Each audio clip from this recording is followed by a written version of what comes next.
Why do we support Dick Gordon? Because we love Dick Gordon. Yeah, ano nakita niyo sa website? Di ba sabi niyo nag-research kasi kami, so inisa-isa namin. Nag-start yan na wala kami talagang bet for presidency.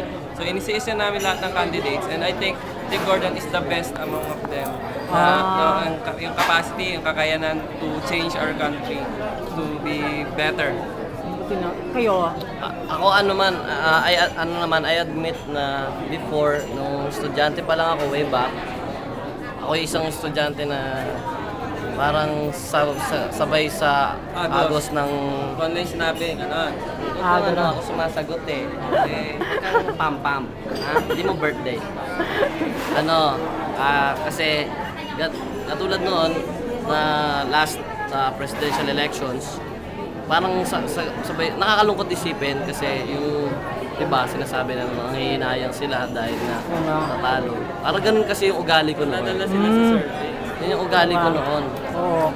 Na, sino mo boto mo? Ayun. Sige, doon na rin ako. Pero nga, ayan, na-realize ko na May sarili tayo. ikaw na lang sumagot. Gusto mo? Sige, sumasagot eh.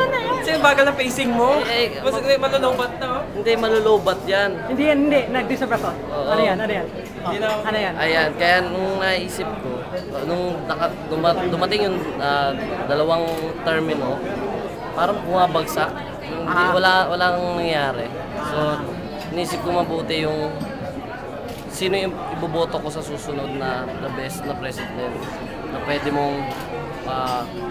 iangat yung Pilipinas at yung buong Pilipino.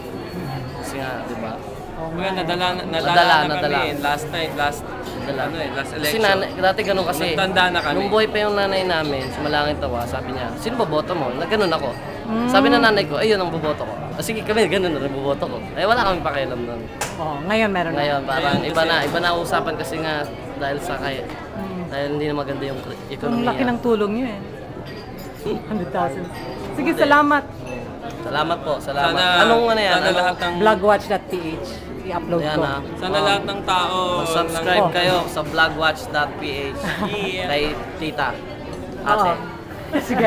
Ano yun? Kay Tita Ate, Tita Ate. Yan, diyan kayo magano. Sana sa lahat ng mga taong na undecided pa, isipin yung mabuti kung sino yung nararapat. Hindi naman hindi dahil sa sure naman nanalo, doon ka na. Oo, basta sa amin. Kung gusto nyo ipaglaban, ano yan eh, parang achievement nyo na yun, parang kahit pa paano, yun naman lang may tulong nyo sa bayan, kung sino yung karapat dapat na mag-ano sa atin,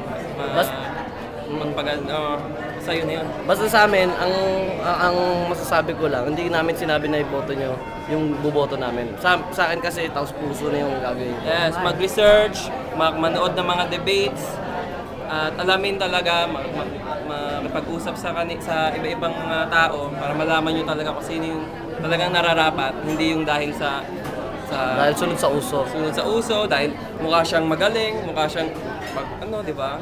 So, kami mga palaboy kami, pero paano sino si Moymoy? Ako si Moymoy Palaboy. Siya si Rodpil. Hindi siya si Palaboy. Hindi kami close, magkapatid kami. Oo nga eh. Pero hindi kami close. Thank you. Yay.